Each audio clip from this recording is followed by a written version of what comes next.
Kamusta ka at welcome sa Grow in Christ.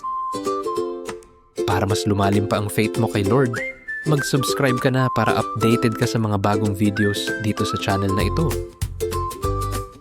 Hindi sapat na may Bible study group lang.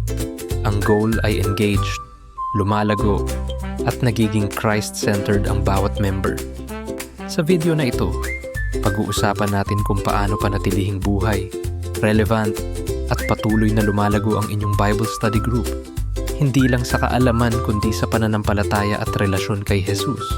Hindi lecture ang Bible study. Mas engaging kapag may tanong, sharing, at open discussion. Hayaan mong magsalita ang bawat isa, hindi lang ang leader. Importante ang tamang context ng scripture. Hindi feelings lang, kundi ano talaga ang sinasabi ng Bible. Dito pumapasok ang solid resources at guided study. Gumamit ng commentaries o Bible apps na reliable, pero huwag kalimutang pray at humingi ng guidance ng Holy Spirit. Mas nagiging klaro ang lessons kapag simple at easy to understand ang explanation.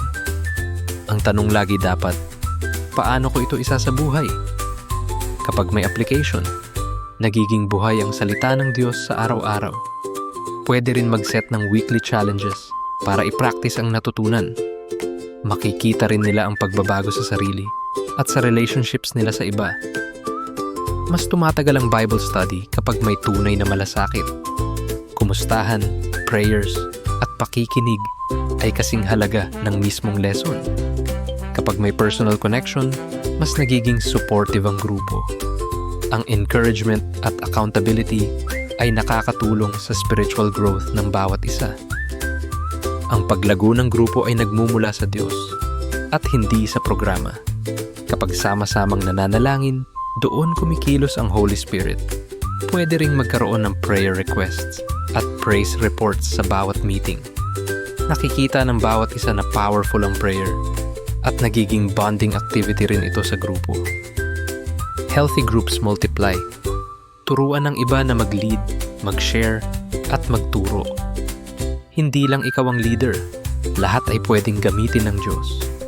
Kapag may bagong leaders, mas sustainable ang group. Nakakatulong ito para may next generation na ma-inspire at ma-equip at balang araw, ay magkaroon din sila ng sarili nilang discipleship study group. Salamat sa panonood. Sana nakatulong ang mga tips na ito para panatilihing engaged at lumalago ang inyong Bible study group. Tandaan, hindi tayo lang ang gumagawa. Ang Diyos ang nagpapalago ng ating mga puso at grupo. Patuloy na magdasal, mag-share, at magmahal sa bawat isa. Huwag matakot mag-implement ng bagong ideas at activities. Basta ang sentro ay si Jesus. Lagi rin nating i-celebrate ang bawat milestone at blessing ng grupo.